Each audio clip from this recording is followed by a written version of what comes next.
예, 할렐루야 샬롬 하고 인사합니다. 할렐루야 샬롬 샬롬 샬롬 샬롬 샬롬. 하나님 사랑합니다. 여러분 주 안에서 사랑합니다. 이 길갈에서 할례를 행하다. 오늘 여호수아 5장 2절에서 9절, 골로새서 2장 11절에서 12절 말씀 우리 함께 합독했습니다. 그 안에서 너희가 손으로 하지 아니한 할례를 받았으니 곧 육의 몸을 벗는 것이요 그리스도의 할례니라.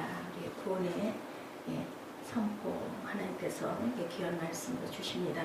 너희가 세례로 그리스도와 함께 장사되고 또 죽은 자들 가운데서 그를 일으키신 하나님의 역사를 믿음으로 말미암아 그 안에서 함께 일으키심을 받았느니라. 믿음으로 말미암아, 그렇죠. 믿지 아니하면 할례를 받을 수가 없습니다. 이제 하나님의 언약의 성취에 의해서 요단강을 건넙니다. 그리고 그 제사장들 앞에 있던 12돌을 취해다가 길갈에다가 그 돌을 쌓고 이 자손들이 나중에 묻거든 내 하나님, 네 하나님께서 이렇게 우리를 인도하여 이 귀한 가나안 땅으로 인도하여 내시고 요단의 강물을 멈추게 했다라는 그 사건을 꼭 얘기해라. 네 자손들의 후손들에게 이렇게 하나님께서 말씀하시죠. 여호수아를 통해서 12돌을 쌓은 이유가 나와 있습니다. 골로새서 오늘 합독한 2장 12절에도 나와 있고 우리 여호수아 5장 9절에도 8절에도 9절에도 말씀하죠. 또 그 모든 백성에게 할례 행하기를 마침에 백성이 진중 각 처소에서 머물며 낫기를 기다릴 때에 여호와께서 여호수아에게 이르시되 내가 오늘 애굽의 수치를 너에게서 떠나가게 하였다 하셨으므로 그곳 이름으로 오늘까지 길갈이라 하니라. 어제 저희들 살펴봤습니다. 동사 원형 길랄이라는 곳에서 유래됐는데 던지다, 던져버리다, 굴러가다 뭐 이런 뜻을 가지고 있는 동사다. 이렇게 원어에는 이렇게 나와 있습니다. 구약을 이렇게 열심히 자세히 공부하는 이유가 있죠. 신약의 십자가 세례의 의미를 구약이 더욱 풍부하게 설명해주고 구약과 신약은 한 쌍이 되고 짝입니다. 그렇기 때문에 제가 오늘은 여호수아와 골로새서를 함께 섞어서 우리가 함께 합독해봤습니다. 12돌을 쌓은 이유가 나와 있죠. 그곳에서 이스라엘 백성에게 또한 할례를 명령하셨어요. 기념하고 이 사건을, 이 일을 기념하고 이제 너희가 할례를, 그리스도를 갈아서 그것으로 칼을 만들어 가지고 할례를 행해라. 여기 할례가 지금 할례를 당하고 있는 할례가 되어 있는 사람은 여호수아와 갈렙밖에 없어요. 1세대들이 다 죽고 광야에서 난 세대들은 할례를 행하지 못했다라고 증거하고 있습니다. 여호수아가 할례를 시행한 까닭은 이것이니 4절이죠. 애굽에서 나온 모든 백성 중 남자분 모든 군사는 애굽에서 나온 후 광야길에서 죽었는데 그 나온 백성은 다 할례를 받았으나 애굽에서 나온 후 광야길에서 난 자는 할례를 받지 못하였습니다. 6절에 이스라엘 자손들이 야훼의 음성을 청종하지 아니하므로 야훼께서 그들에게 대하여 맹세하사 그들의 조상에게 맹세하여 우리에게 주리라고 하신 땅 곧 적과 꿀이 흐르는 땅을 그들이 보지 못하게 하리라 하시매 애굽에서 나온 족속 곧 군사들이 다 멸절하기까지 40년 동안을 광야에서 헤매었다. 그들에게 주겠다고 약속했던 그 땅에 들어갈 수가 없고 자격이 없기 때문에 그 족속들이 다 죽을 때까지 멸절하기까지 군사들이 다 죽을 때까지 40년 동안을 광야에서 헤매고 이제 그들이 다 죽고 대를 잇게 하신 자손에게 여호수아가 이제는 할례를 행하여야 되고 그들이 어디요? 이제 가나안 땅에 들어가서 새로운 삶을 살아야 되기 때문에 이것은 신약으로 보면 귀한 어떤 의미라고요. 우리에게 주신 하나님의 언약의 성취, 구원의 역사가 이루어졌다라는 것을 말씀하고 있죠. 9절에 야훼께서 여호수아에게 이르시되 내가 오늘 애굽의 수치를 이제는 너에게서 떠나게 종살이하던 그곳에서 다 떠나가게 하였다. 이렇게 말씀합니다. 이제 할례 없는 자가 되었던 그들이 모두 다 할례를 받고 이제 새로운 생명이 되어서 이렇게 가나안에서 복으로 복받고 잘 살게 하려고 내가 너희에게 이렇게 구별된 할례를 또 행한다라고 말씀을 하시죠. 12돌을 길갈에 쌓은 것은 이스라엘이 요단강을 건넌 것은 순전히 언약궤를 앞세고 하나님의 능력으로 강을 건너되 강을 물속에서 건넌 게 아니라 상류에서부터 물이 거치고 막히고 멈췄다라고 증거하고 있습니다. 4장에 그래서 그것을 기념하기 위해서였다. 여호수아 4장 19절에서 21절에 이렇게 증거하고 있습니다. 언약궤가 제일 먼저 입수했고 강중앙에서 기다리다가 제일 나중에 빠져나오고, 그리고 그 앞에 있는 12돌을 12명을 선택하여서 12지파의 의미를 갖고 있습니다. 우리 월남전 같은 데서 지휘관이 제일 먼저 헬기에서 내리고, 그리고 작전을 다 마치고 모든 군인들이 헬기에 탄 후에 지휘관이 마지막으로 헬기가 타고 헬기가 뜨죠. 위험한 흠이 가장 위험한 맨 앞에 이렇게 합니다. 마찬가지로 요단강을 건널 때도 언약궤가 제일 위험한 대열의 선봉에 하나님의 말씀이죠. 또한 제일 위험한 대열의 후미에 섰다라는 것입니다. 선봉장 누가 야훼의 군대 장관이 맨 앞에, 그리고 맨 나중에 하나님입니다. 하나님의 현현을 말씀하고 있죠. 요단강은 하나님의 언약궤가 들어가면 갈라지고, 백성들이 요단강을 다 건널 때까지 언약궤는 요단강 가운데에 가만히 멈춰 서 있었습니다. 그러다 언약궤가 대열의 마지막으로 요단을 건너자마자 강물은 다시 합쳐졌다. 이런 기적이 그 시대에 일어났는데, 오늘도 저와 여러분에게 오늘 하루 안에서 귀한 기적의 은혜가 저와 여러분에게 넘치게 주님께서 충만하게 부어주실 것을 믿습니다. 그래서 우리는 어떤 위험도, 어떤 두려움도, 어떤 염려도, 어떤 걱정도 하지 말고 살아라. 두려워하지 말라. 놀라지 말라. 내가 내 하나님이 됩니다. 내가 너와 함께 하겠다라고 여호수아에게 하신 말씀이지만 저희에게도 오늘 주시는 귀한 말씀입니다. 그 요단강을 건너면 이스라엘이 어떤 노력을 해서 뭔가를 열심히 하고 원해서 강물이 갈라져서 건넌 것이 아니고, 하나님의 언약궤 즉 하나님의 언약에 의해서 건넜다라는 것. 저희가 오늘 살고 있는 모든 것도 하나님의 은혜로 저희들 잘 살아가고 있고, 우리에게 주신 하나님의 말씀과 목적과 뜻은 하나님의 증인된 삶으로 세상을 하나님의 나라로 변화시키라는 증인의 사명들을 저와 여러분에게 주셨다라는 것 여러분들이 잘 알고 계십니다. 그래서 그것을 성취하기 위해서 오늘 하루도 귀한 은혜로 은총으로 함께 하시기 바랍니다. 400년 전 언약의 성취, 하나님은 아브라함에게 이미 400년 전에 언약을 주셨습니다. 내 후손이 가나안에 갔다가 400년 만에 이 땅에 돌아오리라는 언약이죠. 창세기 15장 13, 14절에 이렇게 말씀합니다. 언약궤가 앞장을 섰다는 것은 하나님의 언약에 의해서 그 언약이 유효해서 지금 이스라엘이 가나안 땅으로 돌아오고 있고, 창세기 15장에 그 언약의 성취를 이렇게 보여주고 계십니다. 하나님께서 목적하시고 뜻하신 것은 일점 일획도 없이 변함없이 항상 시행이 된다는 거죠. 어떠한 상황이라도 하나님의 나라는 하나님의 계획과 뜻에 의해서 움직여가고 무엇도 그것을 막을 수가 없습니다. 사람을 세워서 이끌고 가는데 그 사람이 아니다 할 때는 다른 사람을 하나님께서 꼭 세우시죠. 언약궤가 앞장을 섰다는 그 뜻이 이러한 뜻을 갖고 있고, 이스라엘 백성들이 앞장선 것이 아니라 여호수아가 앞장선 것이 아니라 하나님께서 앞장을 섰다라는 거죠.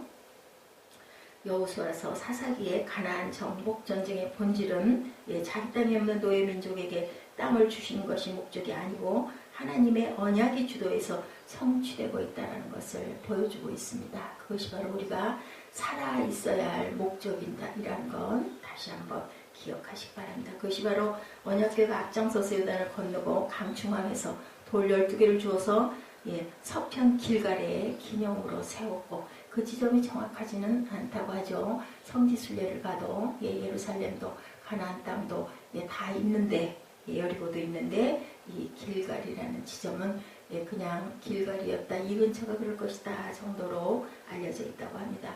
길갈에서 할례를 통한 언약이 여기서 강화됩니다. 요단을 건너는 하나님은 길갈에서 할례를 명하시고, 여호수아 5장 2, 3절이죠. 그때 여호와께서 여호수아에게 이르시되 너는 부싯돌로 칼을 만들어 이스라엘 자손에게 다시 할례를 행하라 하시매, 여호수아가 부싯돌로 칼을 만들어 할례산에서 이스라엘 자손들에게 할례를 행하니라. 그 산을 할례산이라고 명명했습니다.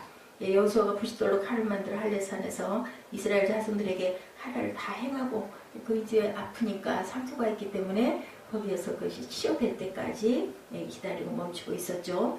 요단강을 건너서 가나안 땅에 드디어 당도하자마자 이스라엘이 제일 첫 번째 한 것은 할례였다. 하나님의 언약의 증표, 그리고 새 생명, 그리고 제단. 여호수아 5장 8절입니다. 온 백성에게 할례 행하기를 피라매 백성이 진중 각 처소에 처하여 낫기를 기다릴 때 여호수아께서 여호수아에게 이르시되 내가 오늘날 애국의 수치를 너에게 굴러가게 하였다. 가버리게 하였다. 그 가버림은 더럽고 추한 우리의 종살이를 씻어주시고, 그리고 또한 다른 의미로는 그것이 굴러가게 한 것이 또한 굴러 들어오게 하는 하나님의 귀한 축복이 너희에게 임했다라는 뜻도 갖고 있습니다. 우리의 침례 행위가 새 생명이죠. 우리가 우리의 그 육신, 우리의 더러운 것, 우리의 모든 죄를 버리고 죽고 잘 죽어서 다시 부활하는 사건이 바로 침례입니다. 근데 이것은 영적인 의미로 우리의 구원을 뜻한다. 인간이 자기 전 존재를 부정하죠. 그 남자의 죽음을 뜻하는 것, 것에 되었다. 죽었다는 표식입니다. 사인이죠. 할례라는 것은. 길갈에서 할례를 명하신 것은 너희는 반드시 죽어야 된다. 옛사람은 죽고 이제 새 사람이 보라 새 것이 되었도다. 이렇게 새롭게 너희들은 태어났고 내 자녀가 되었다. 이것이 애굽의 노예 신분의 수치가 굴러가는 유일한 길이었다는 겁니다. 예수 그리스도가 오셔서 그 피로 인하여 우리의 모든 죄가 사여지고 용서가 된 것 같이 그 할례가 이것이 바로 그 길이다. 죽어야 산다라는 말씀의 성취입니다. 죽어야 해결되죠. 산 사람을 더 고쳐서 개선할 수는 없다. 우리의 본질상 진노의 아들이기 때문에 모두 다 알면서도 우리 안에서 죄성이 바울이 고백한 것처럼 오라나는 공고한 자로다. 이 통탄의 그러한 마음들이 저희 마음속에 하루에도 수십 번 수백 번 들죠. 우리는 이렇게 죄악된 사람들이고 죄성들이 안에 있기 때문에 그렇죠. 선악과를 따먹고 선하게 주체가 되어버린 하나님처럼 되고 싶은 그 옛사람 육을 소멸을 시켜주십니다. 영적으로도 충만케 하나님께서 우리에게 영을 생명을 부어주시는 사건이죠. 육의 소멸이 되지 않는 자는 앞으로 가나안에 들어가지 못한다는 거죠. 그래서 가나안 초입에서 그 육을 잘라버리는 할례를 행한 겁니다. 오늘날 우리도 내 전 존재가 할례를 반해서 예수님의 십자가에서 할례당하신 것처럼 내 옛사람이 죽는 것, 그것이 바로 크리스찬의 본질이다. 그 구약의 아브라함의 할례 언약이 본문 여호수아 때 길갈에서 다시 재확인되고 강화되고 하나님의 언약은 이렇게 1.1획도 변함이 없고 변치 않으시는 하나님입니다. 아멘. 그 언약이 나중에 십자가에서 진짜 실체로 드러나게 되죠. 우리는 할례 의미로 이렇게 침례, 세례를 받는다는 것을 깊이 기억하시기 바랍니다. 그런데 오늘 자꾸 살아야 한다, 살리려 하는 그 문제들이 많이 그 영적인 의미가 온전하게 잘 살아 일어나지 못하는 그런 교회들이 너무 많아서 저와 여러분도 다 마찬가지입니다. 그 본질의 의미를 깊이 깨달아 알아야 되겠죠. 인간의 전 존재를 개선해서 살리려 하는 것은 기독교가 아니고 구약의 할례의 언약, 예수님의 십자가의 언약, 신약 성도의 세례의 언약은 그 첫 단추와 육이 죽는 것이라는 것 우리가 알아야 되고, 내 안에서 그 죄성이 일어날 때 누가 도우세요? 성령이 말할 수 없는 탄식으로 도와주시고, 그래야 우리는 늘 기도해야 됩니다. 할례는 육적 몸을 벗는 것이다. 죽는 것이다. 아까 우리 함께 합독했죠. 골로새서 2장 11절에 또 그 안에서 너희가 손으로 하지 아니한 할례를 받았으니 곧 육적 몸을 벗는 것이요 그리스도의 할례이니라. 이렇게 증거합니다. 12절에 너희가 세례로 그리스도와 함께 장사된 바 되고 또 죽은 자들 가운데 그를 일으키신 하나님의 역사를 믿음으로 말미암아 그 안에서 함께 일으키심을 받았느니라. 할례와 세례의 정신이 똑같습니다. 일단 죽었다 다시 살리는 것. 그런데 그 할례가 육적 몸을 벗는 것이라고 설명합니다. 육이 뭐겠어요? 우리의 그 죄, 모든 더러운 것, 모든 정욕, 욕심들을 십자가에 못 박는 거죠. 창세기 6장 3절에 여호와께서 가라사대 나의 신이 영원히 사람과 함께하지 아니하리니 이는 그들이 육체가 됨이라. 이렇게 증거합니다. 하나님의 성령이 떠나버린 사람, 육체죠. 그리고 그것은 살았다 할지라도 죽은 몸이다. 바울이 어때요? 말한 육적 몸. 오늘 골로새서 2장 11절의 말씀입니다. 하나님과 관계없는 모든 인간은 육체고 육적 몸이다. 육체만 살아있지 영적 상태는 이미 죽었다. 하나님과의 단절된 상태를 말씀하죠. 육적 몸을 벗어버리는 것이 바로 할례라는 것. 죽고 다시 사는 것입니다.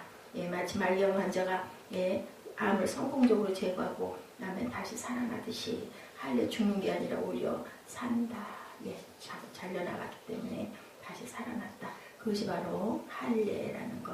근데 그것이 행위로만 그쳐서는 안 되겠죠. 그것이 바로 제단이고 그것이 바로 예배인데 우리가 항상 예배는 그래서 우리가 온전히 산 제선 하나님께 드려야 된다라고 말씀합니다. 죽은 몸에 생명이 들어가니까 다시 살죠. 우리가 피가 돌지 않으면 심장이 뛰지 않으면 맥박이 뛰지 않으면 산 사람이 아니라 죽은 사람입니다. 우리가 온전하게 그리스도 십자가 안에서 보혈의 피에 적셔 우리가 죽었다 다시 사는 그런 생명들이 되어야 되겠습니다. 하나님은 당신의 백성들에게 그 육체의 몸을 주어버리고 영원한 생명을 담은 새 몸을 주시는데 그것이 바로 천국의 삶, 영생. 우리가 살아서도 천국의 삶을 우리가 귀하게 느끼고 우리가 행하고 그렇게 살아가야 되는데 세상에 천국의 삶이 되지 못합니다. 그 모든 것들은 우리 안에 있는 죄성이 자꾸 살아나기 때문에 그래서 매일매일 손과 발을 씻어야 되겠죠. 너희들이 목욕은 했으니까 이제 발만 씻어도 되느니라. 예수님이 그래서 저희에게 발을 씻겨주시고 가셨습니다. 하나님의 복, 은혜, 생명력을 받지 않으면 육으로 살다가 처참하게 육이 허물어져 버리면 그냥 그대로 영원히 죽는 것. 사망밖에 없죠. 중간이 없습니다. 영생이냐 사망이냐 똑같이 영원히 사는데 죽음 가운데서 사망 가운데서 사는 끊임없는 고통 속에서 살게 되는 그러한 삶을 우리가 택해서는 안 되겠습니다.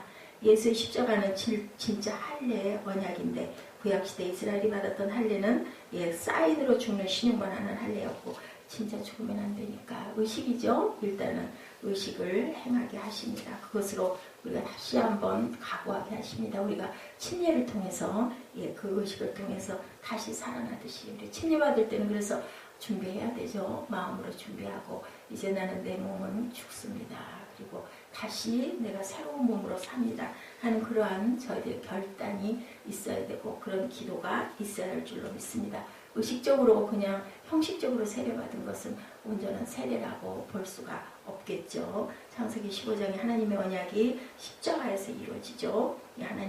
하나님과 아브라함의 언약을 맺었는데 창세기 15장 8절에서 11절에 보면 그 언약의 표로 암소, 암염소 등 짐승을 반으로 갈라 쪼갭니다. 그리고 언약의 당사자는 쪼갠 고기 사이로 지나가는데 당시 언약 체결의 관습이었다라고 이렇게 증거되입니다. 이 언약이 깨지게 되면 즉 어떻게 돼요? 파기가 되면 반드시 쪼개진 고기처럼 언약을 깬 집이 쪼개져서 죽어야 한다는 표시이기도 하다라는 것. 무서운 일이죠. 십자가에서 예수님이 정말 이렇게 쪼개지셨습니다. 능치 못해서 이신 것이 아니라 하나님께 순종해서 자신의 몸을 우리에게 그 피를 주시려고 물 한 방울까지도 피 한 방울까지도 다 쏟아서 주시고 다 이루었다고 돌아가십니다. 그래서 다시 사흘 만에 부활하신 사건, 무덤에서 살아나신 사건이 일어난 것을 저와 여러분들이 아시죠? 할례는 죽은 몸을 벗는 것이다. 하나님의 언약에 의해 요단강을 건넌 이스라엘은 길갈에서 할례를 행했는데 그것은 하나님과 언약을 세우는 것이고 아브라함과 맺은 할례 언약의 상치고 그리고 또한 계속 확인하고 다시 강화하고 가고 있는 모습이 오늘 이렇게 나타나 있습니다. 오늘 본문에 할례 언약의 의미가 우리가 잘 알아야 되겠다. 육의 죽음, 자아의 죽음, 육의 몸을 벗는 것이라는 것. 우리가 그래서 항상 성화를 이루고 가고 마지막 때는 영화로 우리 몸이 벗어질 때는 온전하게 새롭게 그죠? 우리가 변형된 몸으로 하늘로 가는 것을 우리가 신약에서 증거돼서 알고 있습니다. 이 얼마나 복됩니까? 구약에는 그것을 알지 못하고 메시아 탄생을 기다리다가 믿음의 선조들이 돌아갔는데 우리는 지금 신구약을 다 알고 있죠. 답을 다 알고 앞으로 일어날 일도 알고 보고 그 증거도 예수 그리스도께서 오심을 신약에서 보여주시고 내가 다시 오겠다라고 말씀하셨습니다. 이미 언약은 성취돼서 이미 오셨다라고 말씀하죠. 그리고 그 언약은 하나님께서 하신다. 우리가 하는 것이 아니라 하나님이 하시고 그것을 믿고 따르고 순종하는 것이 바로 우리 크리스찬들의 삶이라는 것. 그래서 절대로 예, 우리 흑암과 그리고 예, 죄와 그리고 또한 사단과 결탁을 해서는 안 된다. 그래서 항상 예, 내 안에 있는 그 더러운 죄의 본성들을 깨뜨리고 부시고 다시 또 죽이고 그리고 죽고 다시 살아야 할 줄로 믿습니다. 바로 이것이 우리 크리스찬들, 우리 기독교의 신앙, 오직 믿음으로 사는 저와 여러분. 그래서 오늘도 우리 죄 가운데서 우리 세상을 이기고 승리하시고 그리고 또한 귀한 대림절 이 기간 예수 그리스도의 오심을 탄생을 기뻐하고 기다리고 감사하는 그리고 지나간 일들에 대한 것을 회개하는 귀한 한 달, 예, 귀한 대림절의 기간 되시기를 주님의 이름으로 축복합니다. 기도하시겠습니다.